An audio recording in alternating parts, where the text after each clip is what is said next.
Mesdames et messieurs, bonjour. Voici les principaux titres de l'actualité de ce jour. En religion, l'Église évangélique La Bénédiction a célébré sa fête annuelle des prémices.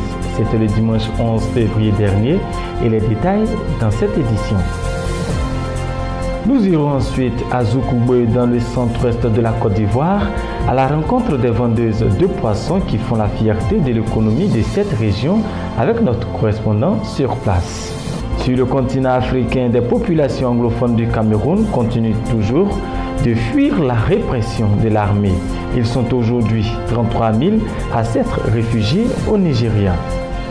La page internationale de cette édition nous conduira aux États-Unis où, suite à la tuerie de Floride, des lycéens survivants sont appelés à manifester fin mars contre le culte des armes.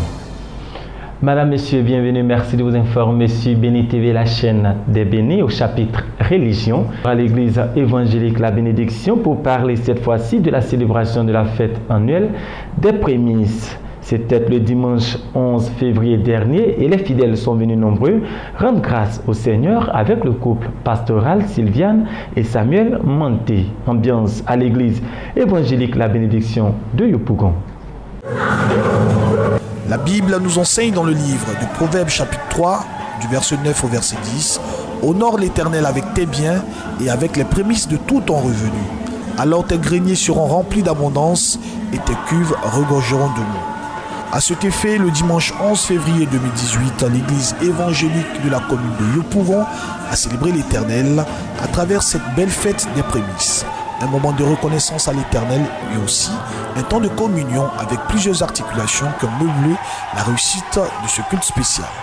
Le peuple venu très nombreux a d'entrer louer et adorer l'Éternel afin de plonger l'assemblée dans une atmosphère de bénédiction. Le père de la maison, le révérend Sam Manté, a délivré un message qui a boosté la foi de ses enfants spirituels et aussi un message venu à point nommé afin que les fidèles soient impactés par les vertus de la parole. The first fruit et les prémices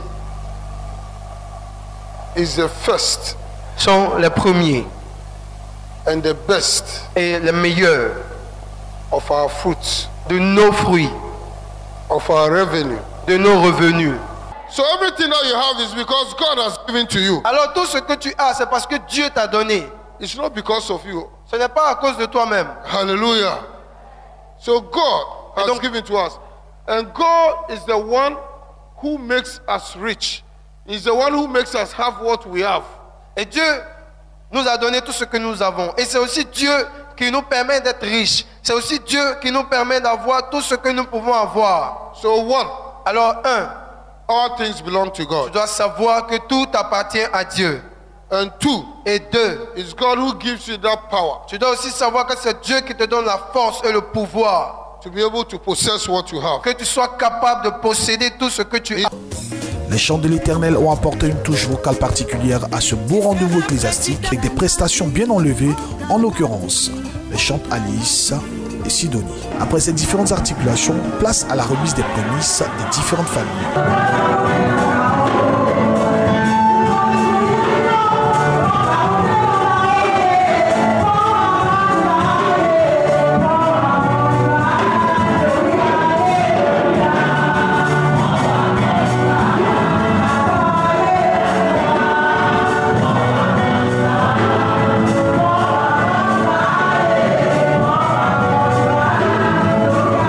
Le révérend Sam Manté, qui a toujours à cœur de faire avancer l'œuvre de Dieu, a béni l'assemblée à cette belle occasion de la fête des prémices. Je déclare sur ta vie que pendant toute l'année, you receive supernatural reinforcement. Tu recevras un renfort surnaturel. Throughout the year, pendant toute l'année, you will be helped divinely. Tu seras aidé divinement. Throughout the year, pendant toute l'année, Amen. You receive angelic assistance. Tu recevras une assistance angélique. Un moment de célébration, de remerciement, mais surtout de mise en pratique de la parole de Dieu qui n'a pas laissé les participants indifférents.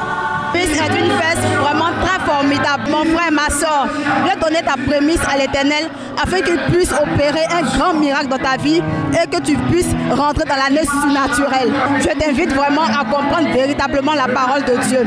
Ne crains pas, parce que l'Éternel, il a tout prévu pour toi. C'est la première fois que j'ai reçu l'enseignement et c'est la première fois que j'ai vu la pratique. Et vraiment, je suis très heureux de la participation. Vraiment, c'est avec une grande joie que je pars à la maison. Par rapport à cela, j'exhorte les uns les autres vraiment à honorer cette fête au moment opportun pour la gloire de Dieu, afin que nous soyons davantage bénis. Aujourd'hui était la fête des prémices, mes amis, mes frères, mes soeurs. Vraiment, c'était bien passé, c'était tellement merveilleux. Dieu s'est glorifié, on a reçu la grâce du Saint-Esprit. Nous vous invitons tous à venir à l'église La Bénédiction, faites vos prémices. Vraiment, que Dieu vous bénisse. La fête des prémices, édition 2018 de l'église évangélique La Bénédiction de la commune de Yopougon a tenu toutes ses promesses. Rendez-vous est donc pris pour l'année prochaine. Que Dieu vous bénisse.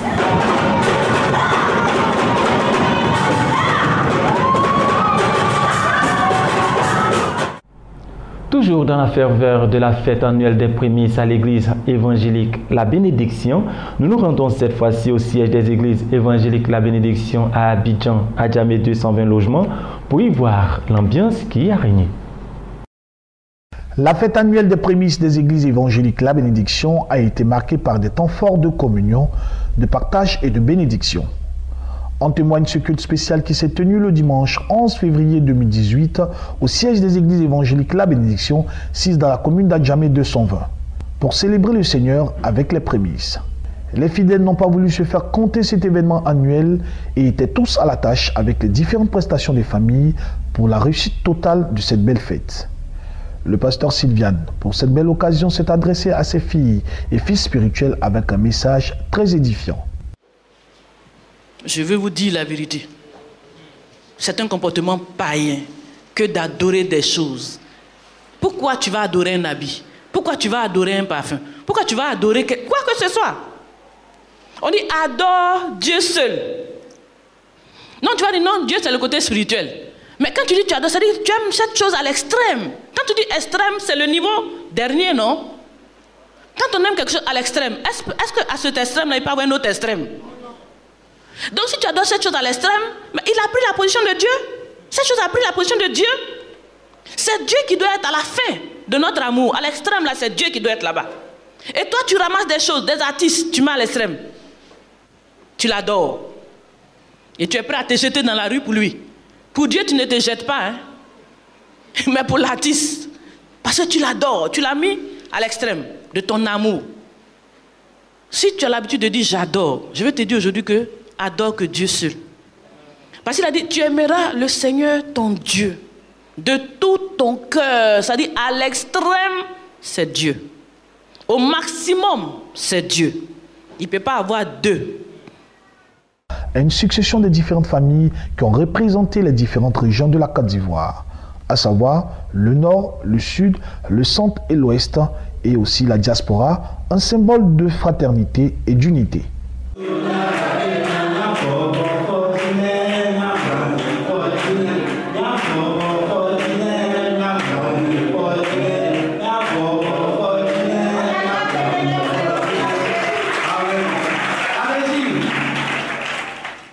Et c'est avec beaucoup d'amour que les différents groupes sont venus présenter leurs différentes prémices. Il faut aussi préciser que les enfants de l'école du dimanche de l'église évangélique La Bénédiction d'Adjamé ne sont pas restés en marge de cette belle célébration. L'église évangélique La Bénédiction d'Adjamé 220 logements a enregistré la présence du révérend Sam Manté qui a autant béni ses fils et filles spirituels de la commune de Yopougon que ceux d'Adjamé. Tous nos revenus sont préservés et protégés.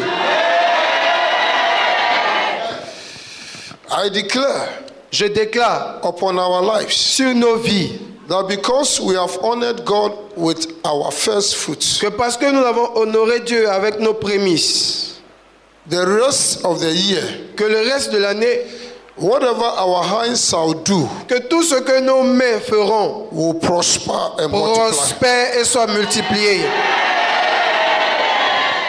2018, qu'en 2018, We live in supernatural provision. Nous vivons tous dans la provision surnaturelle. In the name of Jesus, I declare, je déclare that the finances that you need que le financement dont tu as besoin to take your business to another level pour faire monter ton business à un niveau supérieur has been released now. Ce financement a été libéré maintenant. In the name of Jesus.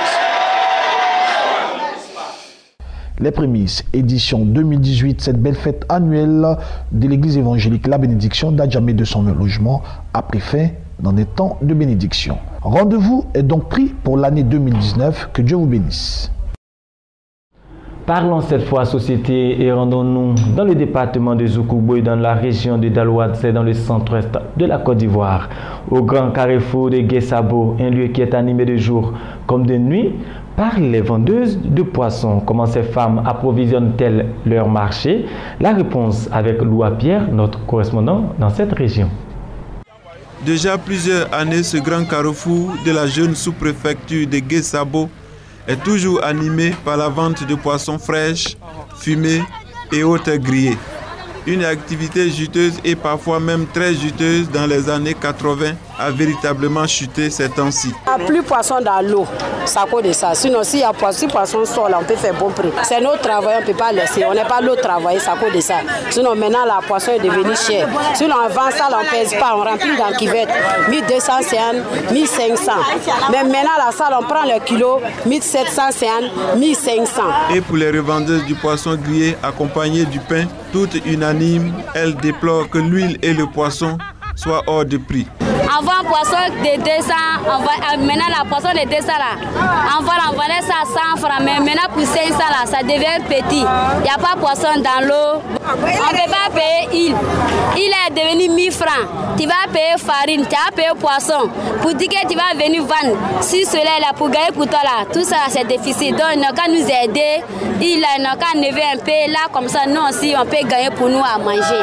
La pratique de la pêche artisanale et celle intensive a conduit à la disparition de certaines espèces de poissons. C'est le cas du poisson appelé Cameroun ou localement Aosu Kofi. Le président envoyait pour mettre dans l'eau. Maintenant, il n'y en a plus. Il n'y en a plus, c'est cher. Avant, mais Aosu Kofi là, on payait 3 000 francs, 5 000 francs. Présentement là, un peut coûter 3 000, 4 000 parce qu'il n'y en a pas. Le constat est clair, ces petits métiers juteux se présentent aujourd'hui comme des remèdes efficaces à l'épineux problème de chômage pour ces mamans et jeunes revendeuses du carrefour de Guessabo. Nous ouvrons la page africaine de cette édition d'information par une information heureuse qui concerne la Côte d'Ivoire. Ce pays est classé 4e mondial au rang des pays à forte croissance économique et la Côte d'Ivoire se classe également 4e sur le plan mondial d'après un rapport de la Banque mondiale. L'économie ivoirienne affiche l'un des taux de croissance les plus élevés au monde. C'est un rapport de la Banque mondiale publié le 8 février dernier qui le révèle. La Côte d'Ivoire se classe 4e mondial et 2e en Afrique. Une performance qui s'expliquerait notamment par le rebond du secteur agricole. Selon la Banque mondiale, la croissance de ce pays d'Afrique de l'Ouest s'est accélérée depuis la fin de la crise électorale pour atteindre les 7% en 2017.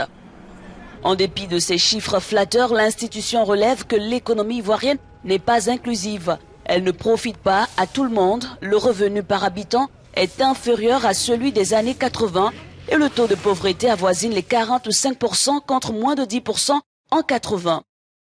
De plus, la soutenabilité, c'est-à-dire le développement qui répond aux besoins des générations présentes sans compromettre celui des générations futures, est un défi.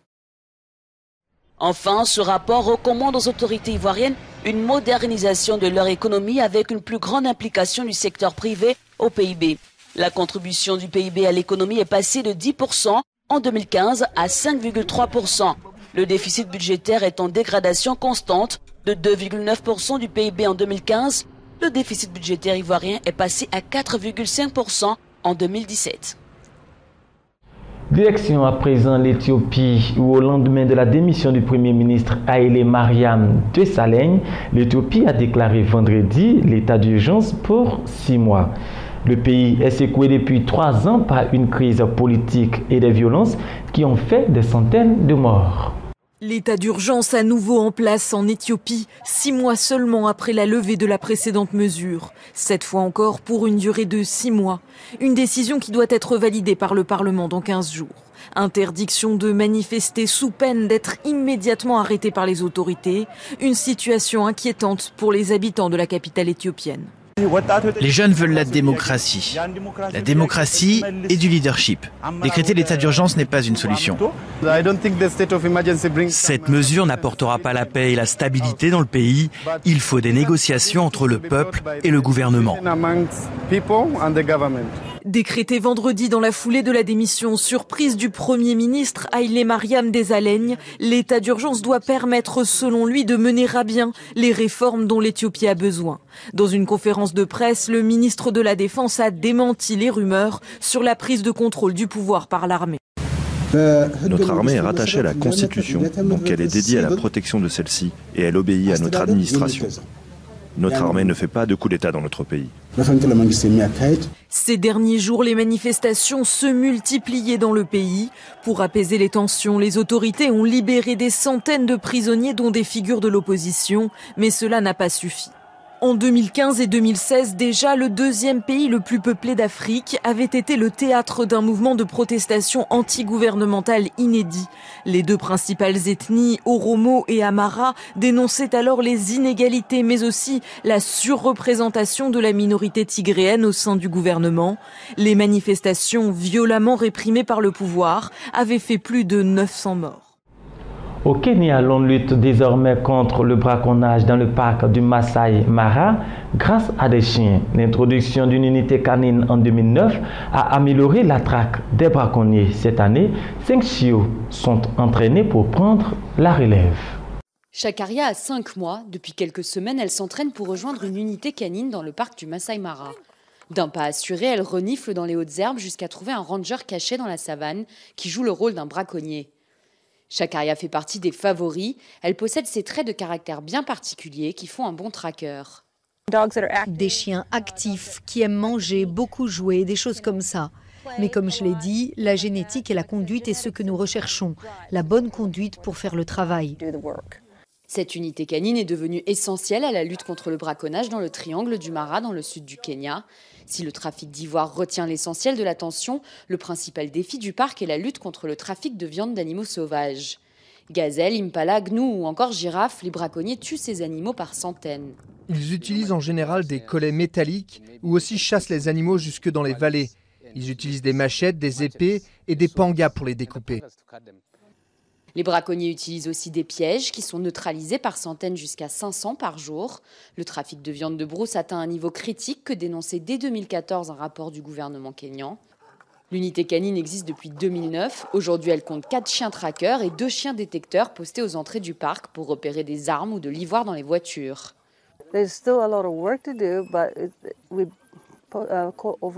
Il y a encore beaucoup de travail à faire, mais nous avons réussi à attraper plus de 4000 braconniers ces 18 dernières années. Donc ça montre les efforts que nous avons faits. Sans ça, nous pourrions avoir des milliers d'animaux morts.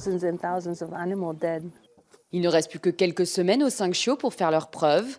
Tous les jours, ils doivent suivre un entraînement strict pour apprendre à bien maîtriser les odeurs et devenir à terme une arme efficace anti-braconnage. Comme annoncé dans les titres, au Cameroun, les populations anglophones continuent de fuir. Au moins 33 000 réfugiés des régions anglophones du Cameroun sont arrivés dans le sud-est du Nigeria. Certains sont hébergés par les populations locales, quand d'autres s'installent dans des bâtiments publics. Suivons ensemble. Fred Assam a fui le Cameroun il y a 5 mois. Il est parti après la proclamation d'indépendance de l'Ambazonie, la république autoproclamée par les sécessionnistes anglophones camerounais. Il s'est réfugié ici, un village nigérian à quelques kilomètres de la frontière, avec 1000 autres personnes.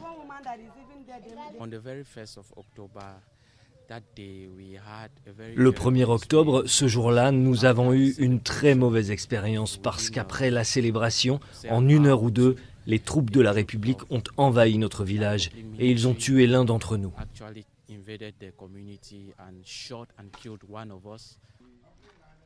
Depuis plusieurs mois, la contestation ne cesse de grandir et de se radicaliser dans les 2 régions anglophones du Cameroun. Lancée par un mouvement de grève des enseignants et avocats contre leur marginalisation, la crise s'est muée en un conflit armé. Au moins 26 membres des forces de sécurité ont été tués par des séparatistes présumés.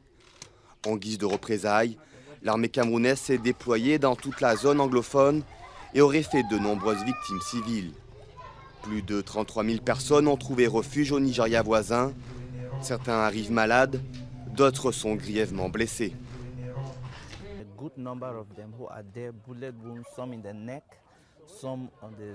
Un bon nombre d'entre eux sont blessés par balles.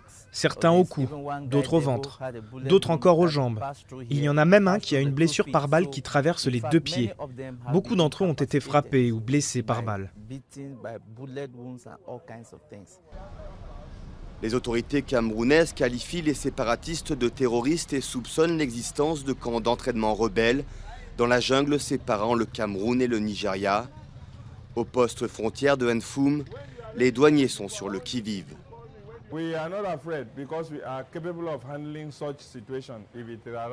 Nous n'avons pas peur parce que nous sommes capables de gérer cette situation, même si elle se militarise. Nous savons que certains d'entre eux sont des militants selon nos enquêtes. Nous savons qu'il y a des militants parmi eux. Nous sommes donc très prudents. Pour les réfugiés camerounais, il est hors de question de rentrer sans l'indépendance de l'Ambazonie.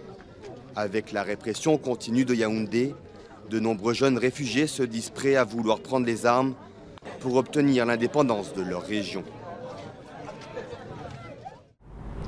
Environnement à présent, le Cap, la ville touristique la plus populaire d'Afrique du Sud, lutte toujours contre la sécheresse. Les niveaux de barrage continuent de baisser.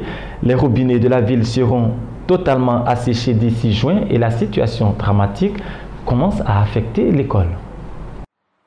La ville touristique la plus populaire d'Afrique du Sud lutte toujours contre la sécheresse.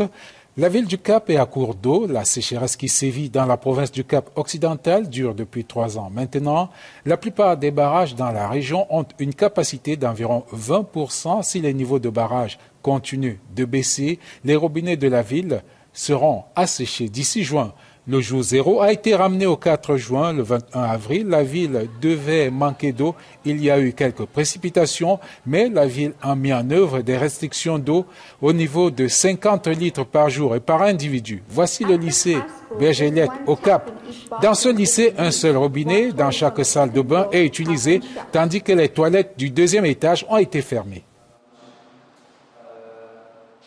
Avec le jour 0, toujours sur les cartes, le principal a dû appliquer ses propres restrictions. Nous avons dû modifier notre comportement à l'école avec la réduction de la puissance et de la pression. Nous sommes incapables d'utiliser les toilettes du 2e étage. Les enfants apportent leur eau embouteillée à l'école. Nous n'avons qu'un seul robinet dans chaque salle de bain. Un désinfectant pour les mains est utilisé pour le lavage et le nettoyage des mains.